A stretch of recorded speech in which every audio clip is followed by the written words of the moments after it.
Winning at sports and at sports broadcasting means changing things up. Just like La Quinta Inns and Suites is changing up their look. A renovated lobby that's so contemporary it even makes Golic look cool. Yes, it does. And a totally updated fitness center that even has Wingo feeling like a workout. I'm ripped. Plus plenty of comfortable spaces to hang out. Yep, this La Quinta look definitely has a vibe of victory. So you can just relax, refresh, and get ready for your next big meeting. Prepare to win at business with La Quinta Inns and Suites. Book now at LQ.com. Jordan Rodgers, Bachelorette, SEC Network, Mike Golic Jr., Trey Wingo here with you as Mike Sr. has taken the day off from a tournament that didn't happen. Sucks for him. Sorry about that. But that's a real thing, by the way, that you kids don't understand. The free bill you get for us bringing you on and taking you through all these years that you just sort of dismiss so casually out of hand. That we gave back, in both of us, in the form of a full-ride scholarship that saved our parents from paying for college. Well, there's that. So congratulations. By the way, we are presented by Progressive Insurance. I said that. That was a very progressive move. And by the way, that covers about 1/100th of the actual bill. No, yeah, that's bad. Have you seen Vandy's tuition? That is true. Although, have you seen the food bill in the Golic house? I was about to say, let's pump the brakes. That's a nice down payment, but nowhere near the full bill. But we're glad to have both of you anyway. Well, in a few minutes, we'll have Patrick Reed coming up, Masters champion. Excited to talk to him about what this means for him going forward as a guy who is okay to be the guy that some people don't like on the PGA Tour, and you need that a little bit. You need a little villain on the tour to go along with the cookie-cutter good guys. So we're excited about that. This hour of Golic and Wingo is brought to you by La Quinta Inns and Suites. Book at LQ.com and win at business. And by the way, we're a few weeks away from the start of the NFL Draft, which, of course, we will be covering here on Golic and Wingo, and I'll be doing all 3 days of the draft on ESPN. Todd McShay's draft, grade A mock draft is out. So we're going to get a little hit of the good stuff right here. Again, this is Todd McShay's fresh off the presses draft. Now, this is the grade A draft. It's not a mock draft. This is the draft that Todd would do.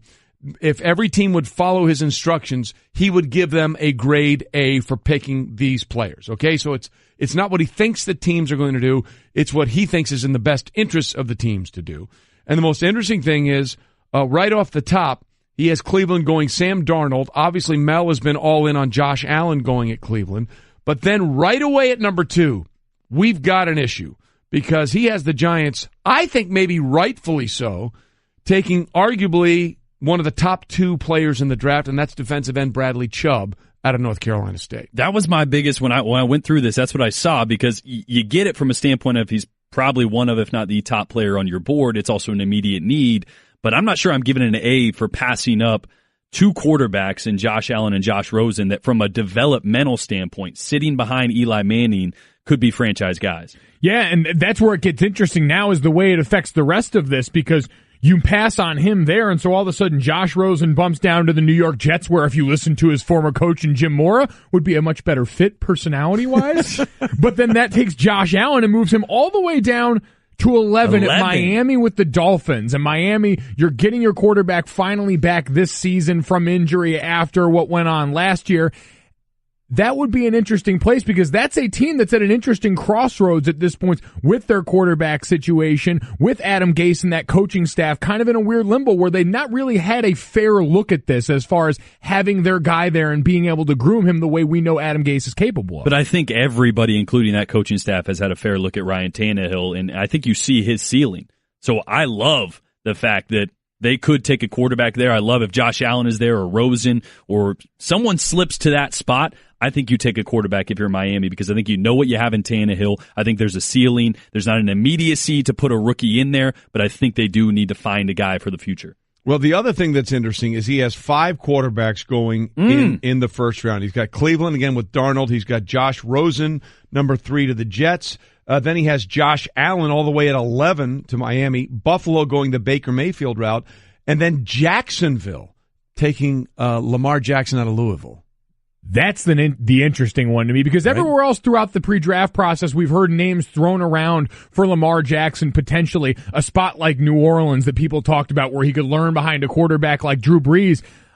I don't know how much time you really have to give him behind a guy like Blake Bortles, who last year we admitted was probably the reason they weren't winding up in the Super Bowl. So how quickly a quarterback like Lamar Jackson might be able to push if he landed in that situation? You have a developmental project in Blake Bortles. He's developmental right now. He's not what you want him to be. You don't get another one to back him up. Now you're trying to find is he two developmental guys. At this point, or is he what he is at this point? Bortles, yes. Excuse me. That's better. Yeah. He is what he is. You know what you have. You don't need a developmental guy behind him. I like better at that spot a Mason Rudolph, who's not even in the first round. A guy that is ready, polished to step in, not a guy that you got to develop behind a quarterback that you already have questions about.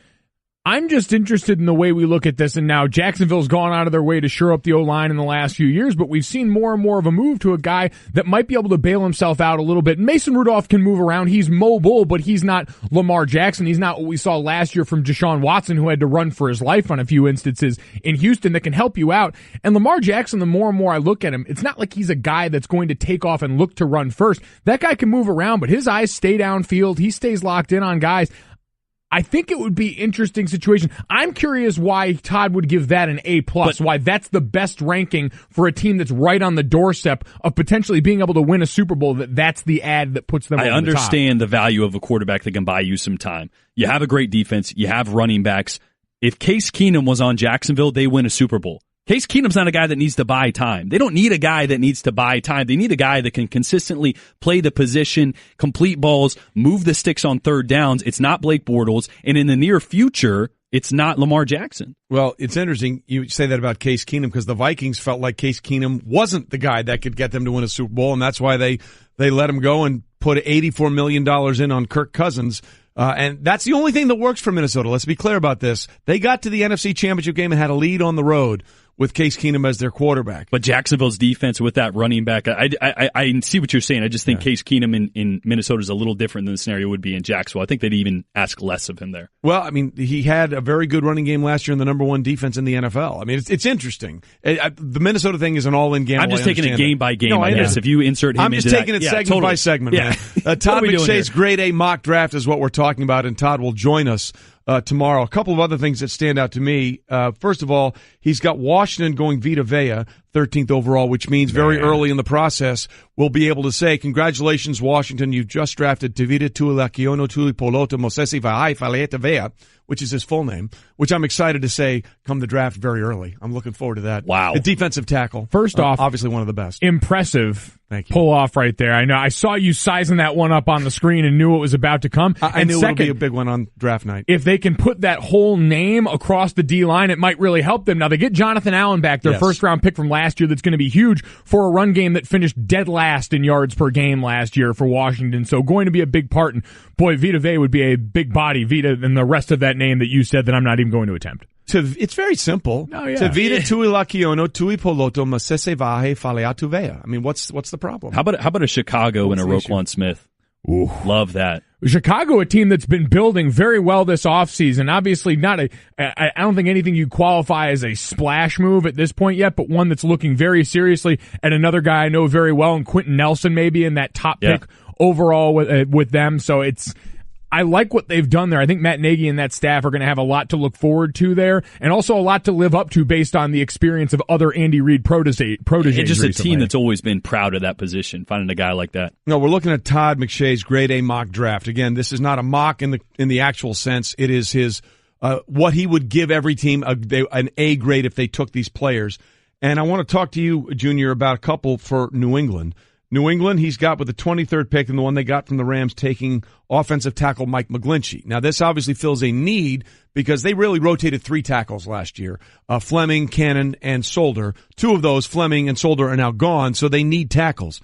Your take on McGlinchey going in there, because if they're doing that, they're going to expect him to play right away. Yeah, they are, and that's the one thing I'll say with Mike is maybe athletically the ceiling is not as high as some other guys, but you want to talk about someone that's going to come in right away and be a professional, not only from his standpoint on the field technique-wise. His former offensive line coach, Harry Hiestand, is now the O-line coach for the Bears. For my money, was the best coach in college football these last few years at the O-line position. You are going to get a guy that's going to come in pro-ready technique-wise and pro-ready in his approach. This is a guy that's been asked to digest the game at a pro level for his entire college career now. So in New England, a place where we see all the time young rookies getting on the field on the offensive line, a lot of cases undrafted rookies in that group, to have a first-round caliber player that also fits that mentality, I think would be a great landing spot for him. With the departures, the sexy move would be a receiver or another piece for Tom Brady, but he's also in his 40s. Quarterbacks need that left tackle. Yeah, well, get him. It's not about, at this point, I'm not sure it's about sexy for the Patriots. It's about survival. And when you've lost 2 of your 3 starting tackles, you want to make sure that you protect a guy. Look, Tom Brady is great. Tom Brady has defied all the odds, but eventually, you know what? The odds and time are going to win. So you got to make sure that you shore that up. The other position he has them taking, and he's going straight need here because they lost Malcolm Butler. He has them going Josh Jackson, the cornerback out of Iowa. Yeah, and this is interesting. Corner and tight end are really the only places that we've seen the Patriots either spend money in free agency or, in this case now, resources in the draft. But it is a definite spot of need for a team that's also losing their defensive coordinator. And that's where this becomes interesting is you had for so long Matt Patricia able to make chicken salad out of chicken you-know-what on that side of the ball as they've jettisoned quality defensive players like Jamie Collins and others along the way. Now you're going to have to deal with a new regime taking over on that side of the ball, so you have to buoy it with better players in the process. And if picking at 31 and you get a guy like Josh Jackson after I'm trying to count up 3 or 4 corners McShay has coming off the board before him, that's a great spot for him to fall for Josh Jackson and for the Patriots. It's a deep corner draft. Yeah. It is a very deep corner draft. By the way, I think there are 3 cornerbacks from Alabama that may get drafted. Oh. And again, you can only play 2 at a time. Most of the time, you only start 2. So that is the amazing thing about what Nick Saban has done. He's really turned that into defensive. It's either LSU or Alabama. It seems like every year we get all these cornerbacks and defensive backfield players coming out of those 2 schools. Can I just say one that sticks out to me, and it's not going to be the sexiest thing by any stretch of the imagination because tight ends rarely are.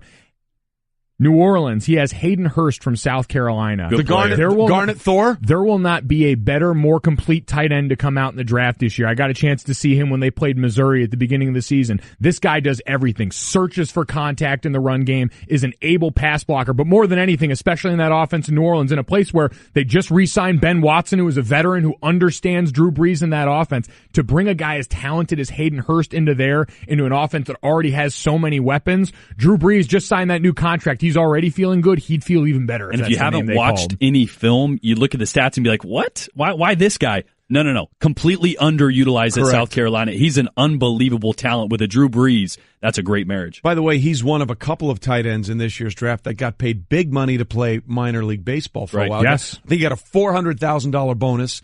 And then there was the tight end for UCF that got a $350,000 bonus, which, by the way, I love the NCAA, how they're okay with this. But there was a guy who was a skier, an Olympic-level skier for Colorado. His name was Jeremy Bloom.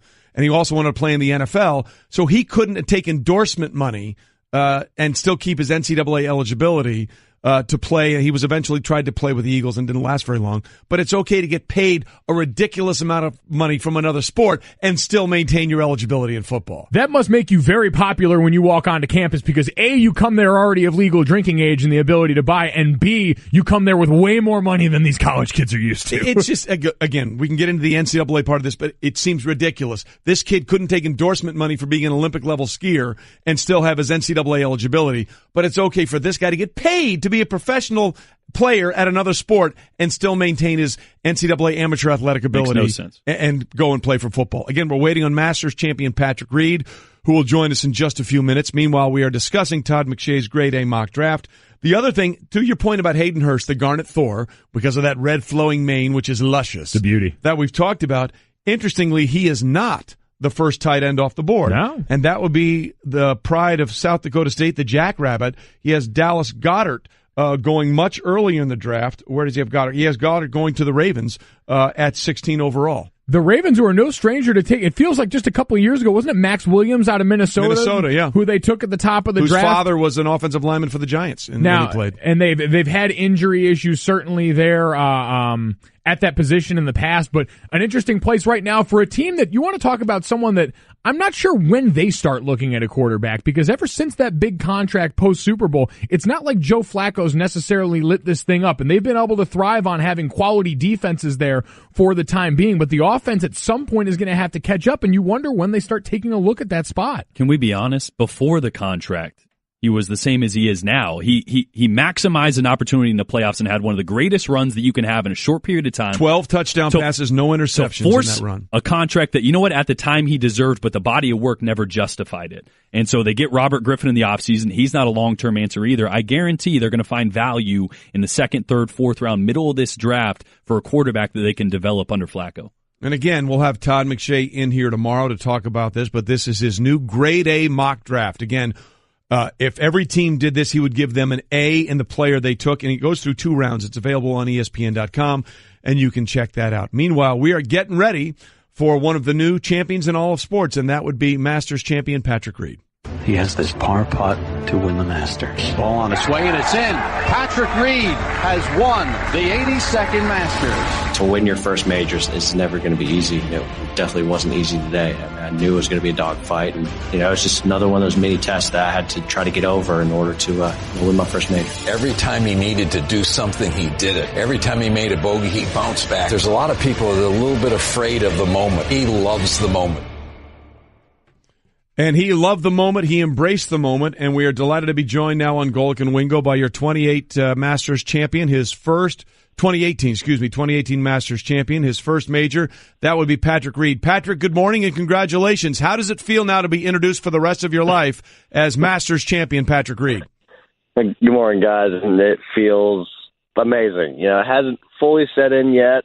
But when it does, and the spurts it has, it just grinning from ear to ear, and it was always a dream of everyone's as they're growing up to win the Masters, and to be able to have that come true is it's just unbelievable. Now, one thing I thought was very interesting, we just played a little sound from Andy North, of course, is our analyst here and a 2-time U.S. Open champ.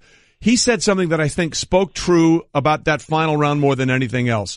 There were times when players made a run at you. There were times where on the back nine you were tied for the lead. But every time that happened, you had an answer. What was your mindset going down the stretch, realizing that, hey, there were some guys out there, whether it was Ricky or Jordan, that were throwing some pretty low numbers at you? I think the biggest thing was the self-belief in the process that we had throughout the whole entire week because of how well it worked the first 3 days. It was just go do you and play golf. He goes, it's still just golf. He's like, do what you do. That's play golf. Don't get too wrapped up in the hype in how big of the moment it is. And, my caddy kept on reminding me that, hey, there are holes ahead of you. So they have less holes, and you're coming up to those holes that they're birdieing. So obviously, they're birdieable holes. So he just kept on reminding me, he's like, you still have those ones coming up. You can birdie those as well. You'll be right back up on top, or, you'll be back up 2 or whatever it is at that point. And, he just kept me in it mentally to, just go out and, play free and, just play golf. That's a great point that I think a lot of people don't understand as we're talking to Patrick Reed, the 2018 Masters champion. Golf is such an individual sport, but that reliance or that relationship with your caddy is such a big deal. Jordan Spieth talks about that with Michael Greller so much, and obviously for so many years, Bones and Phil Mickelson worked together. That seems like it was a real big part of you being able to finish down the stretch here. It was, because my mentality when I play golf, I'm very aggressive. A lot of my bogeys, every once in a while are my bogeys a bad swing, but a lot of my bogeys come from just careless mistakes. Going at a flag that you're not supposed to go at with a long iron, hitting a driver off a tee when it's not a driver, going for a par 5 when you're not supposed to be going for it. I've always done the live and die by the shot. If I feel like I could pull off a miracle shot, I'm going to try it. And he was able to just pull me back and say, hey, like when I step up on 16, that left flag, he goes, where are you going with this one? I'm like, I'm going to go at the right edge of the camera tower, which is basically the middle of the green, so it's going to use that slope to bring it back in. He goes, go just a little right of that, because he knows that I'm going to literally be like, I'm going to go at the right edge of that tower, but I'm actually going to go right at this flag. That ball's going to go at it. And I hit it, and it was like 5 feet right of the flag when it landed. It was a little short where I had the uphill putt, but he's like, right as that camera tower, huh? Because I was supposed to use that slope on the right. And then the same thing on 18. He's like, where are you going with this? At the right edge of the second camera tower, which was the middle of the green. He goes, all right. He's like, make sure we put it there. And I hit the soft 8-iron right at the flag. Yeah. And he's just like, he's like, you just can't go away from the flags, can you? I was like, hey, it's just in my DNA. It's hard. And, it was just, I was just thankful enough to have him, be there and understand when to pull me back etc., as well as when he could just let me loose and let me go. Patrick, as we go through this, one of the things that was interesting, you didn't wear red on Sunday, which is normally your modus operandi, as an homage to Tiger Woods, who inspired you to play. Why didn't you wear red on Sunday? Yeah, so Nike, I was lucky enough to, join up with the Nike family and be with the Nike team. And, during majors, Nike scripts the team and the guys and what they wanted to wear. And this year they wanted to have a storyline where, every player on Wednesday, Thursday, Friday, Saturday were in the exact same color, but were in a different style of shirt. And then on Sunday, everyone was in the same color, which was the azalea pink, but had a different style of shirt, excluding Tiger. T-Dub was always going to be in black and red. And so, I was fine with it. I was like, I'm a part of a family, a part of a team. Let's go ahead. Let's be a part. Let's be a part, and let's try something new, try something different. Let's see if it works. And who knows? Azalea pink might be the new red. Well, listen, it might be the way it turned out for you. Patrick Reed with us, our 2018 Masters champion, and both those colors go well with green, which, of course, is what you wear with the green jacket. A lot of people have described you, Patrick, as a little bit of a villain on the tour, as opposed to the cookie-cutter guys on tour, and they think they like that, the little give and take. Are you okay with being that guy sometimes that people are like, yeah, look at that dude? Honestly, it doesn't matter to me. I mean, when I think of it, I think of everything. I just, I want people to know me for who I am. I want to be me, and if I'm not happy with something, people are probably going to know. If I'm happy about something, people are going to know. And, it's just one of those things. If I feel like I'm living the way and carrying myself how I feel like represents me and who's true to myself on and off the golf course, then, I'm living right and I'm happy. And, that's to me what really matters. And, some people will say that, I'm the villain of the tour. Some people will just say that, I'm passionate on the tour. There's just so many different ways that people put it, but I mean, it's just how people want to. What media and people want to say and call me, really. Well, listen, I prefer Captain America. Well, I was about to say you got that one for sure at the Ryder Cup, and we saw that. Well, as soon as I saw the matchup, knowing you were going to prepare with Rory, the first thing I went back to obviously was the Hazeltine Showdown in 2016 when you guys had that great singles match and a WWE match broke out. It was one of the greatest things of all time when you talk about passion. But as you were lining up that final putt, I don't know if you've seen the telecast yet. Jim Nantz, in his classic Masters voice, said, "Will this be a life-changing moment?" And clearly it was as you made the putt. So if you could, what would you change in your life? Ooh. What would I change? Honestly, so far, nothing. I feel like I've lived my life exactly how I should be, and doing exactly everything I should be doing on and off the golf course. It's one of these things that I feel very comfortable with how everything has gone, how we've done everything. And, maybe the only thing I probably would change is try to won one of these earlier and try to got it through my head that, when you step up in a major, it's still just a golf tournament. And, the things I know now compared to what I did when I first started playing my first majors is, yes, it's a major, but it's still a golf tournament. 72 holes. It's just like every other event you play. Get the ball in play, get the ball on the green, make a putt. Whoever has the lowest score wins the golf tournament. And I didn't do that until really the PGA last year and this year at Augusta. Well, it certainly worked out this year at Augusta, no question about it. So now you are Captain America and a Masters champion for life. Patrick, congratulations, and thanks for being with us this morning. Thanks, I appreciate it.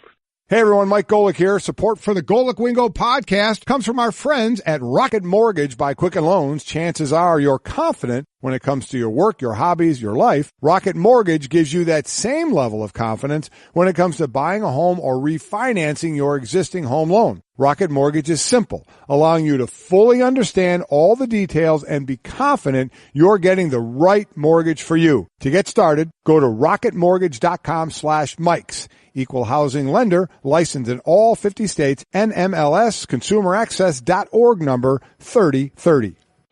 Love scoring amazing hotel deals? Then you've got to get the Hotel Tonight app. Forget scrolling through never-ending lists of hotels. Hotel Tonight shows you a select list of incredible deals at hotels you actually want to stay at. And even though the name's Hotel Tonight, you can book up to 100 days in advance in top destinations and up to a week in advance everywhere else. Want to get those deals? Yeah, you do. Download the Hotel Tonight app now.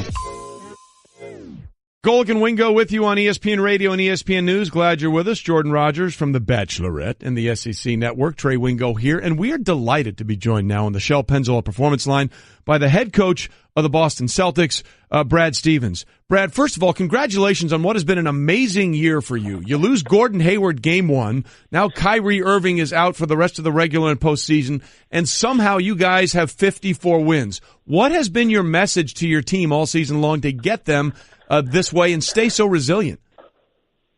Well, I just think you have to have the right guys. I mean, I think that it doesn't matter what your message is if it's not a group that believes in themselves, it's excited about, an opportunity that, has been presented to a bunch of younger players.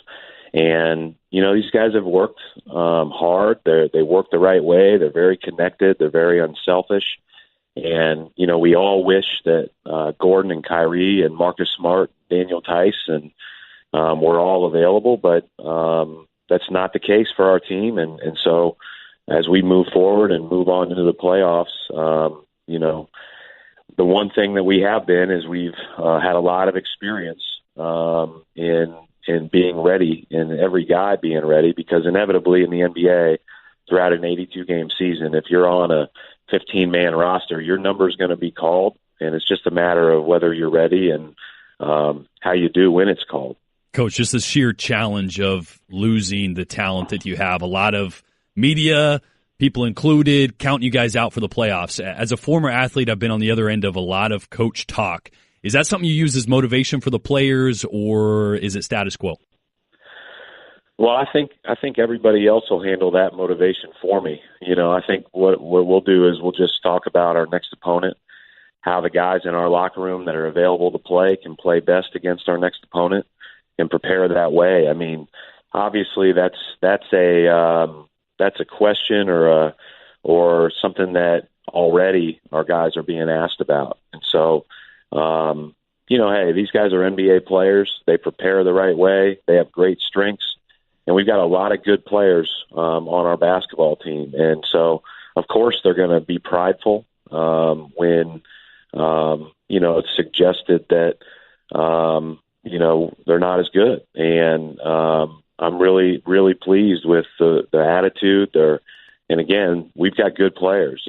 Terry Rozier and his growth has been tremendous. And a guy like that's going to benefit from this extended opportunity. We've gotten to throw Jaylen Brown and Jason Tatum into the fire, which, not every young guy gets to do. Sometimes you get a chance to play on teams where, there's not as much responsibility when you're young early. Sometimes if you do get on a team like this, you don't get to play as much. Well, they've had both worlds. And then obviously we've got some older guys in Marcus Morris and Al Horford, Aaron Baines, Greg Monroe that, I think do a great job of leading by example and are really guys that can keep our younger players, focused and on what's important over the next couple of weeks. Because the one thing we don't want to do is make it about anything more than playing well.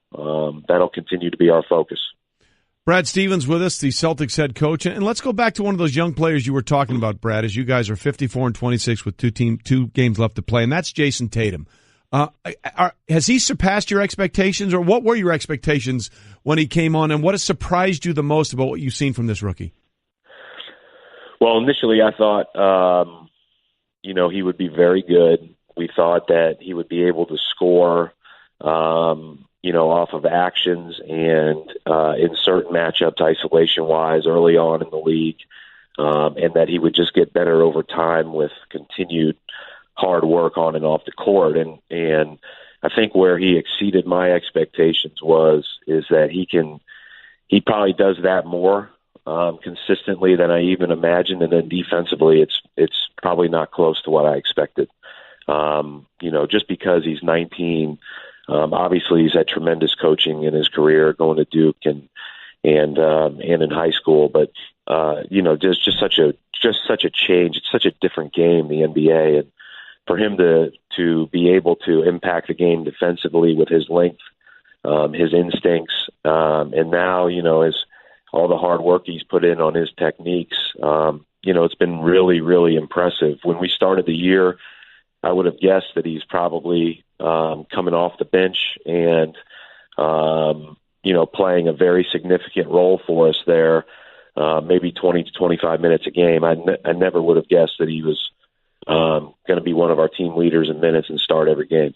Brad Stevens with us, the Celtics head coach. And Brad, one of the things that is sort of one of your strong personality traits is you are very even-keeled. You never seem to get very high or very low.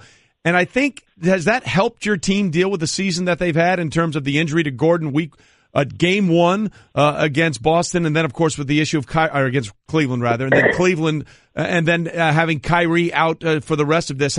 Have they sort of adopted your mentality of how to just let's play for the long game here? Well, I think the biggest thing is I don't know. Again, it's much more about the guys in the locker room have to believe. The guys in the locker room have to have a mentality of growth and getting better every single day. And I think that as coaches, we do have a responsibility to make sure that we adjust to who's available. And there's not much value in sitting and wallowing about what's not going well or who isn't available. I mean, everybody else is talking about it on the outside. Our focus has got to be on who is. Obviously, again, we feel for those guys because their season got ended. And as a coach, you don't think about what your team could have possibly done. You just feel like for those guys, it stinks. But for these guys, it's opportunity, and it's our job to help put the rest of these guys in position to embrace that, have fun with it, and see what we can all accomplish. No, it's been a remarkable process all season long. Brad Stevens with us, the Celtics head coach. Look, I don't have a Coach of the Year vote, but you would have strong consideration if I had a vote, Brad, because of what you've been able to overcome and the number of wins this team has been able to put up and find different players to come up in different situations. So with that in mind, I know you don't have an NBA vote, and we'll take your players out of it. It's been a debate we've had a lot this year about Russell Westbrook and maybe doing a second straight season with a triple-double average. Never happened before in NBA history. What James Harden has done for the Houston Rockets, deservedly to be in that NBA candidacy. And then what LeBron is doing 15 years into the league, playing 81 games. He's going to play all 82. And the output that he's been able to bring to the Cavaliers. If you had a vote, where would you lean? Yeah, that's a great question. I mean, I think obviously Westbrook, the triple-double talk is incredible to be back in that mix in the second year. And Harden's year and how difficult he is to guard, how they have been able to incorporate not only Chris Paul, who's great, but other guys that are new to their team and how they've thrived defensively as well as offensively. There's an argument for everybody. The one thing I'd say is for LeBron to be playing at this level and continue to play at this level is just remarkable. And we've played him in the playoffs. The two of the past 3 years now, he's really special, and I think sometimes he doesn't get as many MVP votes because his name's LeBron, and he's been doing it so long that people just kind of move on to what's next. And he's had an unbelievable year. Yeah, the fact that he can go 82 games in his 15th year is remarkable, and the fact that you've been able to get this team to 54 wins with so many things is also remarkable. Brad, we appreciate you being with us, and we'll see what happens with the Celtics in the postseason. Thanks so much. All right, guys. Thanks. Next, you're holding up the line, ma'am. What did you say?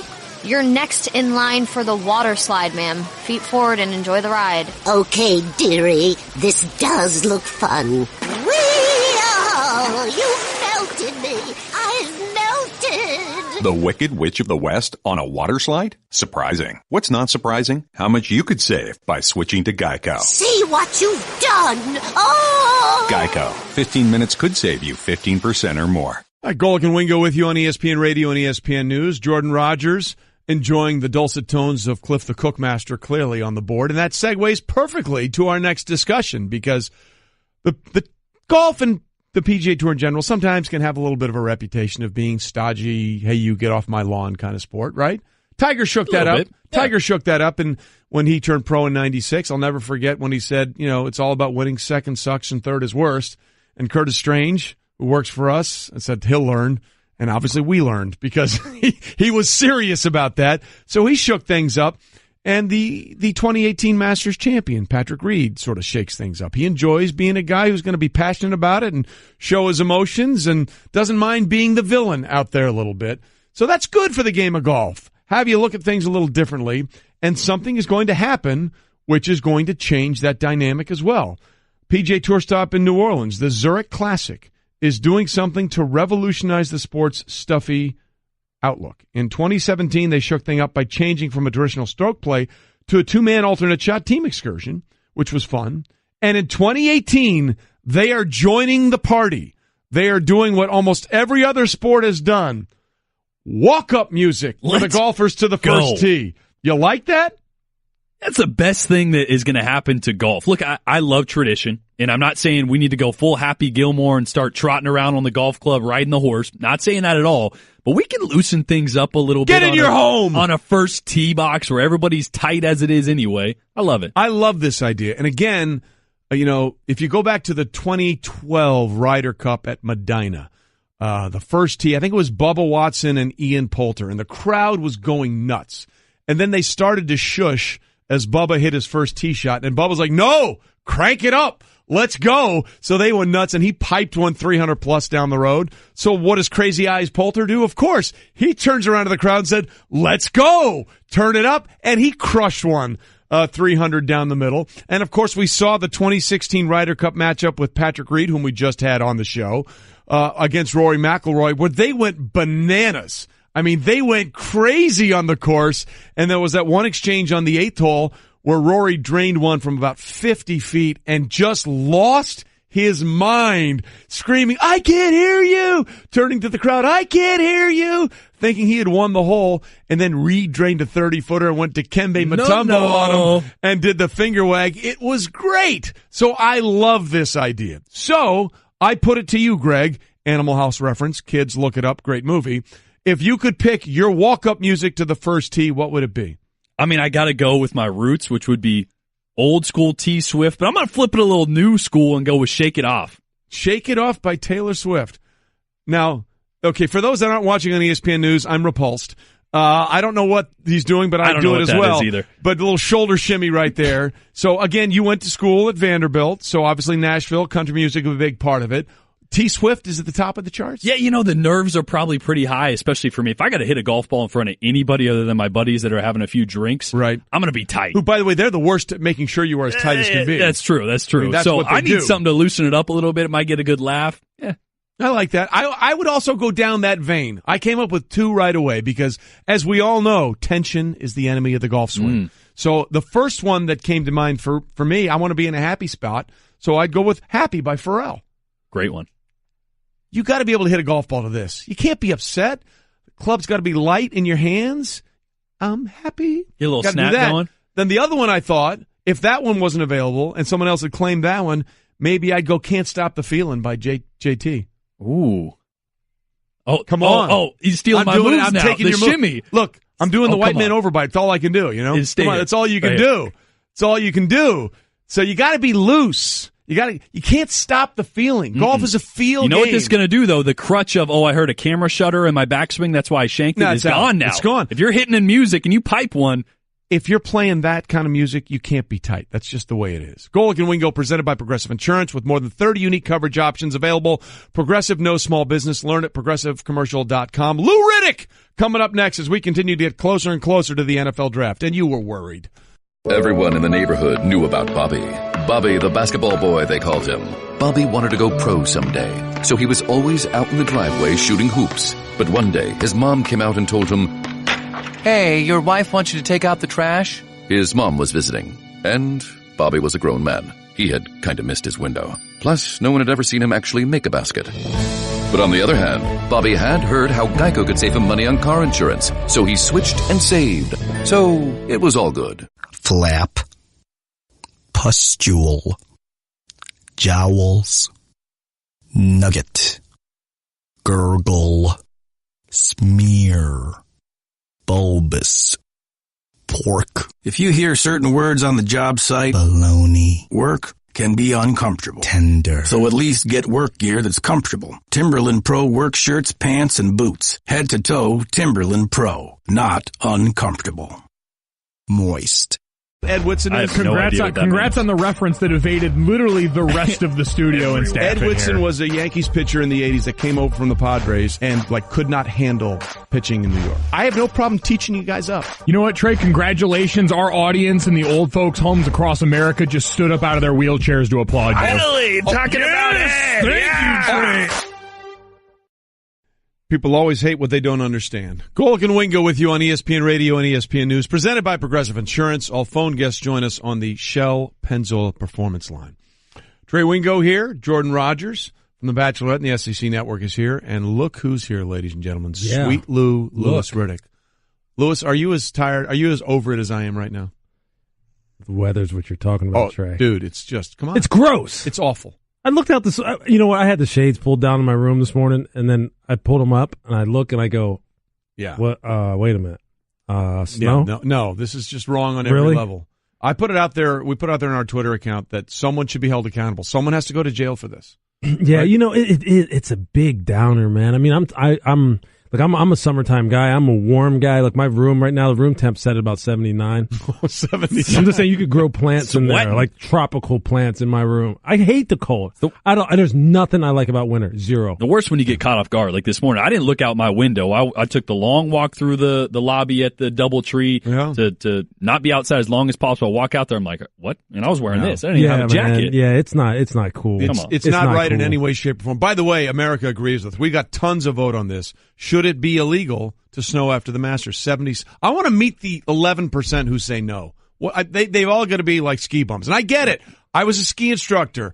I enjoy downhill. Absolutely for a couple of years right out of college. I enjoy the whole thing. Done? What haven't you done? Apparently not successfully maneuvered my way through a radio segment once. But other than that, we're working on it. So I get it. I enjoy my winter sports. Just not after the Masters. Yeah, man. We are holding weathermen and weather people responsible because they are giddy. Look, the grass has started turning green. Yeah. That means it's supposed to stay warm. I heard some birds out this morning, and they were just kind of like, "Yo, what's up with this?" That might just been a replay of CBS. Trey's so desperate to get on the course. He was like, "Oh, it's 49 this afternoon. Oh, I'm golfing. I'm playing golf. 49. I am playing golf today. Mm-hmm. I got 40 degrees higher. Out of spite. I am playing golf out of spite because the course is open and dead burn it. I'm using it. Weather people are going to jail. We got to throw somebody in jail for this. It's just not right. Let's get to what's trending. Mm-hmm. The Cavs clinched the Central title with a 123-109 win over the Knicks on Monday, giving them a 50-31 record with one game left to play. And I got to say, it's pretty impressive what this Cleveland team has been able to do with a rotating cast of characters. Remember, the year started with Derrick Rose, Dwayne Wade, and LeBron. That didn't last long. But then, it's okay. We're going to get Isaiah Thomas back from his hip injury. And that didn't work out at all. They shipped him out. He did well in Los Angeles until, guess what? He had to have another hip issue. So this is the third reboot in the same 82-game season, which there's still one to play. And they've got 50 wins. I think that's pretty darn impressive. Just continues to build his legacy, the ability to recycle and continue to be successful with a myriad of different rosters, but also He's answering all the questions and arguments people have been throwing at him about longevity and back in the day we played this amount of games. He's about to play 82, and he's 33 years old. Hey, his shoes said it all, didn't they? I'm king. Yeah. I'm the king. Yeah. Enough said. Yeah. And he made sure that was happening in New York. That was pretty cool, though. When Enos Cantor said a few years ago, are you the king, the queen, the prince, whatever?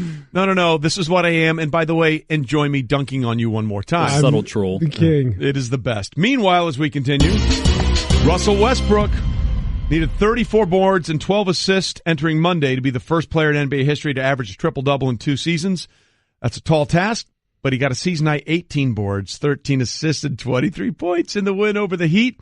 He now needs 16 boards against the Grizzlies in the regular season finale on Wednesday to average a triple-double. Let's just be clear. This is so happening. It may happen by halftime. He is going to go out of his way to make sure he gets that second straight season averaging a triple-double. And amazing that we aren't talking about it as much as we did last year. It's more impressive that he's doing this 2 years in a row, but I am a little disappointed. I wanted to see Russell needing 25 or 26 rebounds and go out there and get 30. Yeah, but you know what? But what's going on with the OKC, though? They're not better. Mm-hmm. Okay, so you know what? That's a whole other argument, I know, and I'm not really a basketball guy, but I am a guy who likes winning. And I thought they were supposed to win a lot more. That part of it hasn't worked out, but to my side of it, that actually makes what he's been able to do even a little more impressive this year, because last year he was the show. Let's be clear. There wasn't anybody around him. This year they got these other two guys, and he's still getting his. More mouths to feed, and he's still doing it. Well, they're struggling getting theirs. So, it's an interesting dynamic, but Russell Westbrook, again, may be on the verge of doing something that has never happened in the history of the NBA, and we've all moved on from it pretty darn quickly. And then there's this. Yankees and Red Sox meet for the first time this season, weather permitting, as they begin a 3-game series tonight, 7 o'clock Eastern on ESPN. Red Sox ace Chris Sale gets his first crack at the Yankees hit-or-miss lineup. And when we say hit-or-miss, they have their hit or they miss a lot. Aaron Judge 0 for 12 with 10 strikeouts against Sale. And, of course, Giancarlo Stanton has never faced Sale, but has struck out an MLB worst 20 times this season, 10 of those coming in 2 games this season already, where he's taken the platinum sombrero of 5 strikeouts and 0 hits. And, of course, that left our own Stephen A. Smith apoplectic. Giancarlo Stanton, look, man, somewhere in your car you listening right now, probably showing up for batting practice, whatever the case may be. Let me say this to you, Giancarlo Stanton. I'm happy that you're a New York Yankee. I'm happy that you're a New York Yankee. You smacked 59 home runs last year. You won the National League MVP. You are a stud personified. I get it. Damn it, you can't strike out 5 times in one game. You can't do it. You can't do it. It has to stop. It has to stop. You just can't do something like that, man. Okay? You just can't do that. Stanton, I mean, come on. 5 strikeouts in one game again? This is the second time. It's the second time. That can't happen. Lewis, your thoughts? I love Stephen A., man, and I love Giancarlo Stanton. I follow him on Instagram. He is a stud. But you can't strike out 5. I mean, he's on pace for like 350-something strikeouts. I saw the other day something ridiculous, which is, and I heard some other people who are very smart in baseball say, look, when the weather starts getting warm, him and Aaron will get warmed up. It'll all start to equal out.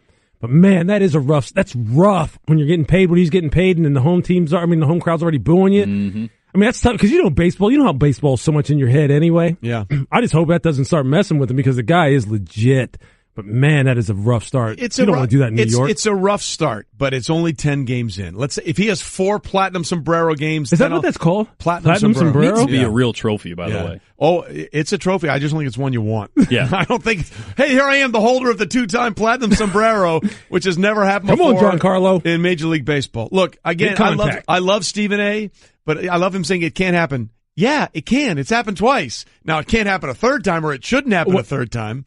Especially against the Red Sox. What if it does? Oh, well, then we got some issues. Size of that monkey on his back. Then I'll be back. Then we get some issues. But again, I would just say it's a long season, and I'll take the long play on Giancarlo Stanton trying to get things turned around. Okay, as we said, you're listening to the dulcet tones of our front office NFL insider, Louis Riddick, who will be with us on the draft all 3 days. We're excited about that. He's here with you, giving the Straight Talk, brought to you by Straight Talk Wireless, best phones, best networks, no contracts. Louis, we started this show talking about Andrew Luck and the things he was saying about his shoulder.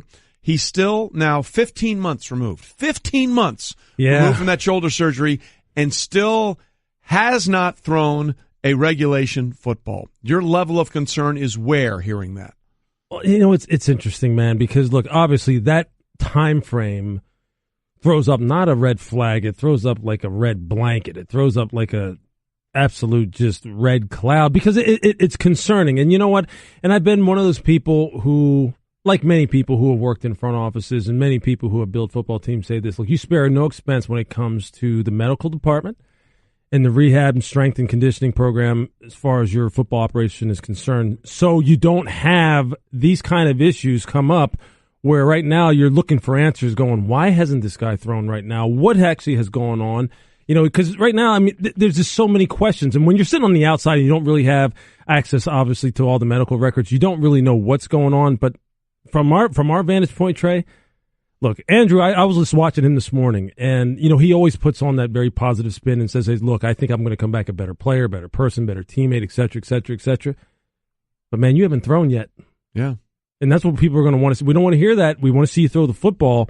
Because if not, there's going to be some people who are going to have to answer for what happened. Take us all the way back to surgery number 1 and tell us about his rehab from there and what happened. Well, to that point, he sort of alluded to what he's done in the past, and he's not going to do that again. Here is him talking about that. There's a process, and I've gone and skipped steps before and paid for it and been in pain and not been able to help the team and been embarrassed, guilty, whatever. And I'm not going to do that again. And I trust very much the people that I'm working with. More importantly, I trust myself in this process, and I trust how I feel, and the progress. Again, progress is my guiding light, and if I'm making progress, I know that's what is important. And so there's a plan in place, and I'll keep trusting that. So when he says, "I've skipped steps before," the first thing that comes to my mind is, well, did you do that on your own, trying to be aggressive, or was there someone guiding you that said, "Hey, we don't need to do that. We can do this"? Because those are two very different things. You know. Right now, I believe in the NFL. Look, I think there's a lot of players who go outside of the rehab protocols that are established by football teams themselves, and they have their own personal trainers, their own personal doctors, their own personal people who try to help them come back from injury, help them gain a competitive advantage legally, of course, as far as how they get their bodies ready to go. And I think sometimes it's hard for football teams. I think very much so. It's a challenge now for football teams and medical departments and training departments to keep players on the path that they think is best for them. And sometimes they butt heads with this. And I'm not going to say that that's what's happening in Indianapolis. But look, I'll say this. When he's sitting there going, I've skipped steps before. It's a process. I'm going to trust the process. I'm going to trust my progress and all. It just sounds like this is a situation where it would probably be good for everybody to make sure they're on the same page and that Andrew is doing exactly what the people who are really charged with making sure that he is healthy are telling him to do. Because that's what Chris Ballard's job is. That's what ownership's job is, to put the best medical team in place so these players then have a rehab protocol that they follow, and then you know exactly where you can go back and evaluate where things may have went wrong. Players have a responsibility too. I mean, you cannot have someone like that saying, I've skipped steps. You can't skip steps with your throwing shoulder. You can't. Simple as that. And you have to make sure that doesn't happen again, whether it's with Luck or any other players. That's make right. Sure the process is tight. But instead of looking back, when you look forward and you've been a part of that side of the organization that needs to plan for the future, to me, as a quarterback that's had surgery on my throwing shoulder, I didn't see a confident Andrew Luck in the fact that he would return to the same form, especially when you start to talk about changing mechanics to take torque off your shoulder. That tells me it's going to be a different player. Sure. At what point do you start to look forward to the future as a front office and say, what do we need to do for this draft, and what do we do long term in case this isn't our answer and he doesn't return to form? Well, sure. I mean, there's no question that you're always trying to, prepare for things that you don't really foresee happening in the NFL. And that's hard to do, right? You can't really predict the future, but you're right. I mean, as far as what's going on with him right now, look, they have Jacoby Brissett there, who I'm very high on, who I think is someone who will definitely pretty well last year. Will benefit tremendously from having a guy like Frank Reich being his teacher and being his mentor and being someone who can maybe take his game to a whole new level. So I think they have some safeguards in place already in the event that Andrew doesn't come back or doesn't come back as good as he is. I think Jacoby is not someone who you just toss out the window and say, he's not the answer here. But it's not, let's just put it this way, it's not a good situation to be in, considering what everyone expected Andrew's career to be and how now it seems to be getting thrown off track, which to me, it just sounds like a situation where there's been, and it's dangerous to say this without being there because, a lot of these situations, we don't know exactly what's going on with the rehab protocol and some of the choices that have been made. Different. That's every right. Person's exactly. Different. But it does sound like this has not been managed the best. It sounds like there has been some competing ideas as far as what is best for him to do. And you just can't have that kind of thing. Look, communication is key. And especially when you're talking about a franchise quarterback and you're talking about his money maker and you're talking about his throwing shoulder, these are just not the kind of things that you want to hear. Louis Riddick with us, our NFL front office insider, and you sort of alluded to the greater issue here. Assuming that he does come back and is playing at some point, what will he be? Because we had Herm Edwards on with us this morning. By the way, we called him at 4 o'clock. He's like, yeah, sure, I'll come on with you. That's why Herm is the best. He went through this with Chad Pennington when he was the Jets head coach. And as soon as Herm heard that Andrew was having that surgery, he said, Trey, it's going to be at least a year. And he was absolutely right as soon as he said that. And he also said when Chad came back, look, he was fine, but he was not the same guy. There wasn't the velocity that there was there before. So whenever Andrew Luck is coming back, what's a realistic expectation of what he will be able to do? That's a great question. I mean, only he can really answer that, but I would assume, there's going to be things that he's going to wind up having to adjust as far as the timing of everything that he does. Like, ball's going to have to come out quicker, things are going to have to be processed faster. The wide receivers, maybe how they run routes is going to have to be changed up. How plays are called are going to have to be changed up. There's so many variables right now that you just don't really know how they're going to play out. And I don't think any of us can really have any idea about what he's going to look like because he hasn't thrown a football. When none of us know what his throwing motion looks like or what the velocity of the football will look like right now. So all we're doing, we're just guessing. Yeah, we're guessing. And when he's sitting up there talking, he's guessing. He doesn't know either. And look, uncertainty like that. At that position, with this kid, with the investment that they've made, Chris Ballard, man, good luck. Yeah. Good luck navigating this. We'll see what happens going forward there. Meanwhile, speaking of guessing, a lot of people would say drafting is organized guessing in some way, shape, or form. No matter how much data and input you put in there, listen, the odds are 50% of the time in the first round, you're going to miss. It's just the way it goes. But you know what, Trey?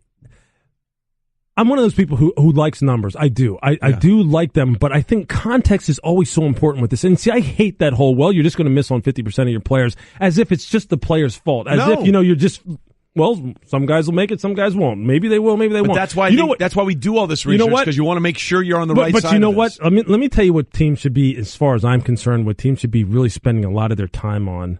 As much time as they spend on the players themselves, they need to be spending it on themselves. As far as how they're constructed, how their football operation is constructed, how their coaching staff is constructed, how their roster is constructed, and how it will bring new players in and help them to succeed. That is where the competitive advantage right now is being gained by teams. It's not so much about, what can we find out about this kid that will just assure us that he's going to succeed or fail? Most teams, most front offices and most coaching staffs right now, they are seriously affected in a negative way by their own arrogance and thinking that it's never us. It's them. They just don't really take to our teaching. They're not really committed to the game. They're not doing all the right things off the field. Their family's bringing them down. This guy has too many girl problems. This guy has too many other interests out there. He doesn't really want to buy in the football. No, maybe you're just not a very good coach. Maybe you just don't really know how to call plays. Maybe your strength and conditioning program stinks. Maybe that's why guys are going outside your organization. There's so many other things there's so many things, Trey, that go into having this success rate go up. And we never really look below the number. We just go, it's just 50%. It's just 50-50. But I tell you this, if you studied player after player after player after player and you really dug into why this guy failed, sure, there's some guys who just aren't good enough. Correct. There's some guys who just don't buy in. There's some guys who just aren't smart enough, who get injured, whatever it is. But I'm telling you this, most of us here don't have the access to really find out how guys are being taught, how guys are being corrected, how guys are being trained, what their home life is. We don't have access to that. I've seen it. It isn't always on the player. And I think that's where right now teams need to turn inward as much and self-scout their own organization as much as they're turning outward and going, how can we just find out as much as we can about these kids? There's a reason why. Look, Jared Goff's going to be my poster boy for so many different lessons as far as the NFL is concerned about how different 1 year can be from one to the next when you change culture, coaching, the progression with which you are taught to position, the people around you. The kid went from being someone who people were ready to go ahead and throw into God knows what kind of league and say he's one of the worst all-time busts ever to all of a sudden last year people are going, Sean McVay might be the smartest football coach ever. So with that in mind, as Louis Riddick is here with us, for people that don't know, before you got to us and after your playing days, you were in the front office for two teams, Philadelphia and Washington. All those things you talked about, what was the most important metric that you learned or you believe now is the critical when it comes to evaluating players? What is the one thing you tried to do? Well, I will say this. One, all right, the system that they come from, how quickly and how closely is it comparable, and does it translate to the system that we're running? That just really equates to fit. Fit is absolutely important, whether you're talking about college players or, and even more particular when you're talking about free agency, okay, unrestricted free agency. Fit is critical, and not just on the football field schematically, but fit in terms of personality, how players learn best, how players are corrected best, and how that fits with the kind of coaches that you have. And now those aren't things that you can necessarily just look at on a piece of paper. Those are things that you have to really work through, communicate through, and have long meetings to figure out, okay, who are the best players for us to draft? How do these guys fit? How can we get the best out of them? How can we absolutely maximize these players on the football field? It's not just something that, look, everyone wants to boil it down to just spit me something out on the computer and tell me which player to pick and tell me which guys are going to succeed and football's not like that. The game's it's too nuanced. It's very much so, and people don't want to hear that, but some of it is a feel. But it's deeper than just a feel. It's about relationships. It's about communication. It's about being able to teach, being able to ascertain what is working with this kid and what isn't, not just in the classroom and on the practice field, but in real time. When the games are going on and you've got a couple seconds to make a play call and you're looking out there at your quarterback and you're going, okay, it's 3rd and 8 and he just got ear hold on 2nd down and he looks a little woozy. Should I throw the ball? Should I run the ball? Should I throw a 3-step drop and let the receiver catch and run, or should I take a shot? Those are all, talk to the guys right now who are winning. Yeah. That's what they're dialing into. That's where they're getting the competitive advantage because they're better at it than other people. And this is why Louis is better than most people and why he'll be joining us on the draft for all 3 days. Brother, you're the best. You bet. Thanks. Always appreciate it. All Louis right. Riddick with us on Golic and Wingo. Hey everyone, Mike Golic here. Support for the Golic Wingo podcast comes from our friends at Rocket Mortgage by Quicken Loans. Chances are you're confident when it comes to your work, your hobbies, your life. Rocket Mortgage gives you that same level of confidence when it comes to buying a home or refinancing your existing home loan. Rocket Mortgage is simple, allowing you to fully understand all the details and be confident you're getting the right mortgage for you. To get started, go to rocketmortgage.com/Mikes. Equal housing lender, licensed in all 50 states, NMLS, consumeraccess.org number 3030. I'm a one-trick pony. Literally. I show up at kids' parties and act cute. That's pretty much it. So excuse me for being bitter when Geico says not only could we save you money on car insurance, but we do more. Like give you 24/7 access online, over the phone, or even via our award-winning mobile app. Well, ooh la la. Aren't they multi-talented? Hey, I said organic carrots. Geico. Expect great savings and a whole lot more. And that is our subtle way of saying we are delighted to be joined on Golic and Wingo, which is presented by Progressive Insurance. And our phone guests join us on the Shell Pennzoil Performance Line by two-time NCAA champ Mikal Bridges. And he joins us in studio giving us the Straight Talk, brought to you by Straight Talk Wireless, best phones, best networks, no contracts. Mikal, thanks for being here. I always love when we have guests on, either on this show or on NFL Live, and we play like audio of them doing well or video of them doing well. What's it like to watch yourself doing those things as we bring you into a show? Is it fun?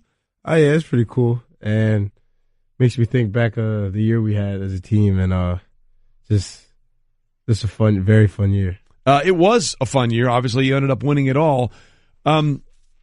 In that game, the championship game, I was watching. We were talking about this before we came on the air. Michigan came out, played really well. Mo Wagner got loose for a couple of big buckets early. You guys, I think, started 1 for 9 from the floor. And people were talking like, oh, look out, Michigan. And I'm like, wait a minute. They're 1 for 9 and they're only down 3. I really like their chances. What was the team's mindset when you guys were struggling with your shots a little bit early and you found yourselves not down by 7, 8, 9 points, but really a 3-point game? We were getting stops. That's the main thing. We don't really care much about offense, and coaches does a great job with us, and we defend as a team, and we knew that we were getting stops, so we weren't really worried. We knew we could make shots, and we're just going to keep being aggressive offensively, but the key thing was keep getting stops, playing as a team defensively, and then if we get some stops, maybe get some buckets and transition, and it'll get us going. This is a one-and-done era in college basketball. You're a rarity in the fact that you set a year, played 3, 2 national championships. Yeah, that's pretty fun. But from a developmental standpoint, what did you benefit from staying in college and playing 4 years before now you declare and make that transition to the NBA? I learned a lot about the game, and I matured as a player throughout. And Villanova does a great job, developing their players, as you can see, and just a lot of hard work throughout these years. And I built a great work ethic through college. I didn't think I had a good one going in, but staying in college made me build a really good work ethic and made me want to be that type of player that always want to stay in the gym and get better. Mikal Bridges with us, two-time NCAA champ, lastly for the Villanova Wildcats, or actually both times for the Villanova Wildcats, just won it twice over the last 3 seasons. How much has the city of Philadelphia enjoyed this winning streak that you guys have been a part of? I mean, it started with the Eagles winning the Super Bowl, and then the Sixers have won 14 straight. They have a 50-win season. The Flyers have turned things around in the NHL. You guys have won your second championship. It seems like everybody's just riding this roller coaster that started in February with what the Eagles have done. Yeah, Philly, they're loving it, I got a lot of friends who are really hardcore Philly fans for every single sport and, just loving life. And you see the Flyers, too. They're making their way up, and it's just really cool to be a part of that. And the interesting thing is here, you grew up loving football, right? You were a big football fan. Of course. But you were not an Eagles fan. Don't sell them out. No, I'm sure people know this. I talked about it earlier today. Trust me. Okay, see, there you go. Shut up, Jordan. So you were a Rams fan. Of course. And that's when they were in St. Louis. Yeah. So how did you become a Rams fan? So just, young, playing the game of Madden a little bit and realizing, the best teams. And that's when I had Marshall Faulk, Kurt Warner, Torrey Holt, and all of them. Greatest show on turf. Of course. And just once I realized I could win with them, I started, to watch them a little bit more. I'll look them up a little bit more. And, ever since I stuck with them, and past years haven't been that great. And I get I get criticized a lot by that from my friends who are, Eagles fans who now they start winning a lot. But now, Rams are doing really well. Great off season. I love what they did, and it's going to go up from here. A Madden guy. Did you play any 2K? Of course. So, they just had a 2K draft. Guys are getting paid now to play NBA 2K. How's your skills on 2K? Oh, the best on the team for sure. So you got a career in that afterwards then. I mean, yeah, of course. You guys, any of my teammates, I got a lot of them that think they're better than me. Heard it here. Yeah, well, look, don't be who you are, okay? Don't let anybody ever tell you got to be this. Be true to your roots. If you're with the Rams and the greatest show on turf, that was one of the best teams ever. No worries about it. So Mikal Bridges is here. You mentioned you stayed in college for all these years, and if you look at the numbers, you just kept getting better every year offensively. Freshman year, 6.4 points per game, 3-point percentage about 30. Sophomore, 9.8, 39%. Junior, this past 17.7, 44% on 6 attempts per game. So as Jordan was alluding to, you benefited from staying in school a lot longer. How much do you think that helped you prepare for the next level? A lot. Like I said, talking about the work ethic and loving to be in the gym and actually just a lot more knowledge of the game. That's benefited me a lot, just being in college and learning more about the game and just being more actually mentally tough than anything, and how that's a big key to, a lot of the sports days, is just being mentally tough. And, without Villanova and not going to college for 4 years, I think I would never have built that, maybe till, later, but, I'm really thankful. Well, what's really interesting here is ESPN.com's Jonathan Givney is looking at the draft. He has you going 10th to the Sixers in his latest mock draft. Is that a perfect scenario for you? No, it's a real cool scenario, just being back home and, great team they have. And that would just be really cool. Yeah, you're from Malvern, Pennsylvania, not too far away. What does it mean, not only what you guys have done, what the Eagles have done, but suddenly the Sixers have won 14 straight games. A year ago they won 10. This year they won 50. What has it been like to see the revival of that team in the city of Philadelphia? What Ben Simmons has done, and obviously what Embiid has done before he got hurt with the eye. It's really cool, especially being around the area and going to Sixers games for the past couple of years and not too many people being there. But now you show it's packed house and it's fun. Yeah, it's just fun to be there and witness all that. Ben Simmons, young talent in the NBA. As you look forward to that next level, did you have a guy you looked up to or a guy you model your game after? I just looked up to, like Paul George, Kawhi Leonard, just how they progress throughout the NBA. They weren't like phenoms growing up. They just, they worked their way to become the, all-stars and superstars they are right now. And it's just real cool to see them guys, kind of glow up. Is it fair to say even within 2 national championships, you play with a little chip on your shoulder? All right, most definitely. Still a lot to prove, and I'm just gonna keep getting better and improving on my game, and be ready for the next chapter of my life. Mikal Bridges with us here, 2-time NCAA champ from Villanova. Look, we had Jay Wright on during the tournament, and he kept referring to something called catitude, which is the attitude he wants to bring to Villanova. And it's one thing to hear the coaches say it, and it's one thing to see if the players adapt it. So when you hear him talk about catitude, what did that mean to the players? It means everything to us. Attitude is a big part of us, and it's not just on the court. It's off the court with life. Things don't go your way. You just don't soak about it and be upset. You just move on, and keep trying to improve in your life. And that's the biggest thing I take away from school. And Coach Wright and Villanova basketball is just always have a great attitude with things. And in basketball, you mess up, miss a shot, you just think about that. Don't think about it anymore, and get a stop on the other. Yeah, well, that clearly has been working out for you. Mikal Bridges is with us, 2-time Villanova NCAA champion, declaring for the NBA draft. We had Jalen Brunson on earlier, and we asked him this question, so I got to ask you. Do you guys actually refer to Dante DiVincenzo as the Michael Jordan of Delaware? We try to keep him humble. We don't call him that, but we tease him a little bit about it, and just try to make fun of him a little bit. Well, how did that get started? Because we were trying to figure out whether Jay Wright did it sort of dismissively or it was a pet naming. How did that begin? So we didn't know that, coming in college, but I think it was one practice, and Coach was talking about something and brought that up, and we all looked at Dante and was like, wow, we didn't know that was your nickname there, guy. And just all made to a little joke and laugh about that. And we just tease him because how small Delaware is. I'm like, well, yeah, there's only a couple teams in Delaware anyway, so I guess they got to give you all that credit. So does that make you the Michael Jordan of Malvern or the state of Pennsylvania? Which one is it? No, neither. I'm just... No? No, not at all. I love that's humility. Yep. I love that. He was like, I want no part of that, dude. Why are you trying to do that to me? That's how nicknames start. That is exactly how nicknames start. Now, we have an issue, okay? Not with you, with someone on our show. Cliff is our cookmaster extraordinaire on the board. He plays all the great music. He is the biggest Philadelphia fan there is. Sixers, Villanova, Eagles, you name it. He's all in Temple. He's a Temple grad, all that kind of stuff.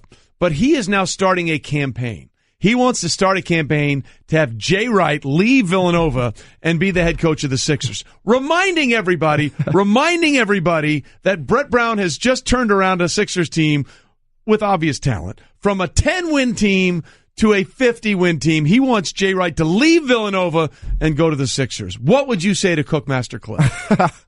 Hey, that's up to Coach and whatever the Sixers want to do, but that's good. You put him on a spot like that. It's just... Oh, look, we put him on the spot all the time. When you say things like this, okay, Brett Brown is probably going to be the coach of the year in the NBA, and he's already ready to ride him out of town at the expense of your head coach, who's built an unbelievable program at Villanova. I guess it's a lot of love for Villanova. I like that, giving our coach a lot of credit, and I appreciate that. Or it's a guy who's not thinking clearly. One of the other. So what do you think is going to be the most difficult thing for you as you transition to the next level in the NBA? Actually, that's a good question. I haven't really think about that. But maybe just... I try to have one a show. Probably the physicality of it. But the thing is, I'm going to work out this offseason and get stronger and prepare for that. So probably physicality out of anything. Well, listen, the one thing we can say with great certainty watching your career at Villanova, whatever you need to do to be the best you can be, you're going to get that done, because we certainly saw that at Villanova. Hey, congratulations on 2 titles. Congratulations on maturing through the process in college. It's okay to stay at college for more than 1 year, folks, and sometimes it's very beneficial, and we wish you nothing but the best going forward in the NBA. Thank you. I appreciate it. Bubble Boy, Devin, you said you needed a new team. Right. I never really had one. Picked a team with a good farm system. And that would be the White Sox. I didn't want to jump on a team where people could say, oh, you're on the bandwagon. So in about 5 years when we win. Boy, you didn't take long for we, did you? Holy smokes. It's we all the time. We're hitting home runs all day. Oh, let's go. You ride that farm team. Eloy Jimenez. Remember the name. Done. Will, remember it. Mark it down. Clip it off. Golic and Wingo presented by 1-800-Flowers.com. Surprise a friend or a loved one today with a bouquet from 1-800-Flowers.com. When you order a dozen multicolored roses for only $29.99, you'll get another dozen absolutely free. Go to 1-800-Flowers.com/ESPN. Trey Wingo, Jordan Rodgers here with you. So that was a few weeks ago where, for whatever reason, Bubble Boy Devin decided to join the White Sox bandwagon. Devin, explain to us again why you decided to become a White Sox fan. I didn't want to jump on a team that's going to win this year. But why did you need a team? Didn't you have a team, a baseball team before that? No. How did you never have a team? You were completely baseball neutral your entire sporting life. Free agent. Really, just didn't like baseball, or what was it? I didn't really like it that much, so I was just getting into it. Okay, so you did some research. Yeah. And you decided to go with the White Sox. Great farm system. Because of their farm system. Yeah. And you gave us the name of one player. What was that guy's Eloy name? Jimenez. Do one more time? Eloy Jimenez. And how is he doing? He's doing all right. What position? He's a pitcher. And what level of baseball is he at? That's not important. Okay, so this has been a deep dive. He's in Middle America somewhere. So you have another update for us for the White Sox? Yeah, I mean, we're last in the Central right now, but it's okay. It's a young season. Yeah. But I have another name for you to remember. Okay. Dylan Cease. Dylan Cease? Winston-Salem, single A. He's coming up, remember. What position is he? Pitcher. Another pitcher. You've seen Dylan Cease? Is that his name? Cease, yes. And it's Dylan? Yes. Okay, and Cease. How do you spell Cease? Cease. Cease. Dylan Cease. Remember it. What more can you tell us about Dylan Cease? He had his first start. He gave up 2 earned runs, but live arm. Hey, I can hear Stanzik in the background telling you live arm as you say live arm on the air. You know what? I feel like, in a shocking turn of events, Brett would like to be on the program, our researcher, waving his hand frantically. Yes, Brett, what do you have for us? Eloy Jimenez is an outfielder. Okay, so not even... Oh. You are the worst fan of all time, Bubble Boy. He's talking about he's a pitcher. It's a name to remember. You couldn't even remember the position he played. Brett, could you give us some more information about Eloy? What was his name? Jimenez? Jimenez, yeah. He is from Dominican Republic. He's 21 years old. Yeah. He was with the Birmingham Barons. Oh, the Birmingham Barons. Famously known for? Michael Jordan. They're correct. Double A. Yeah. Thanks for that, Bubble Boy. He didn't even know what position he was. But remember the name. Did he get anything right on Dylan Cease? I didn't look into Cease. I just saw that he was wrong on Jimenez. Well, we need to find out if he even knows who Dylan Cease is or if this is an actual person at this point. I think he's free agent again after that. Meanwhile, as we're doing that research, we continue the idea of walk-up music. So we had a couple of them that you would like. And again, to me, if you're having walk-up music, it shouldn't be to warn other people of how bad you are going to be. It should be to put you in the right frame of mind to play golf. And we all know to play golf, you can't be tense. You can't be uptight. You can't be nervous. You got to be relaxed. So I came up with Happy by Pharrell, which would be a good one, or Can't Stop the Feeling by JT, because you just want to get that flow going. And what was one of yours? Strawberry Wine. Strawberry Wine. You're talking about wanting to be in a good mood. It's like Strawberry Wine. I think you hit one note there. That was very good. The acoustics. I also think you're going old school, maybe Steve Miller, the Joker. You're a Joker. You don't care. I don't know that one. You're just... Yes, you do. I mean, I probably do if I've heard it, but just you saying it, I don't. How many people think that he knows... Blinders. How many people... That's Blinders. True. Do we think that he's heard the song The Joker? Stanzik, you think he's heard the song, right? I think he's heard it just like I thought you knew what a Canadian tuxedo was and you didn't. Okay, do we have it? Cookmaster Cliff, do we have it? Oh, yeah, okay. I feel you. A little more well-known than the Canadian tuxedo, by the way. By the way, somebody tweeted at us how the Canadian tuxedo got there. It was apparently involved Bing Crosby on some way, shape, or form. Of course how that became a thing. We'll get Brett to research on that. Brett, do we have any more information on Dylan Cease? Dylan Cease is a pitcher. He got that one right. Good. Is he on the Winston-Salem team? He is in Winston-Salem. 2 for 2. He's played one game this year. Okay. He went 4 2/3 and gave up 5 runs. 5 runs? Does he have 2 earned runs, though? 2 earned runs. Okay, so we got that part. Got one. Does it say live arm in there in any way, shape, or form? A lot of torque, live arm. Super live. Super Much live? more live than Andrew Luck's arm. Well, that is a problem that the Colts are having to deal with right now. You would not call Andrew Luck's arm live. We just hope that it continues at this point. And again, that has been a big part of the discussion today when Andrew Luck sort of revealed again he still has yet to throw a football. Hopefully alive. Yes. Is a word they're using for his arm. 15 months after the surgery on his throwing shoulder. We'll see what happens going forward. Jordan, we appreciate you being with us in the last 2 days. It's been fun. What's next for you in the next 10 seconds? I'm going to go put on a Texas tux and get out of here. There you go. The big man will be back, and he will revel in the fact that he took 2 days off, and he couldn't even play golf. That's terrible. See you then. Next, you're holding up the line, ma'am. What did you say? You're next in line for the water slide, ma'am. Feet forward and enjoy the ride. Okay, dearie, this does look fun. Whee-oh, you melted me. I've melted. The Wicked Witch of the West on a water slide? Surprising. What's not surprising? How much you could save by switching to Geico. See what you've done. Oh! Geico. 15 minutes could save you 15% or more.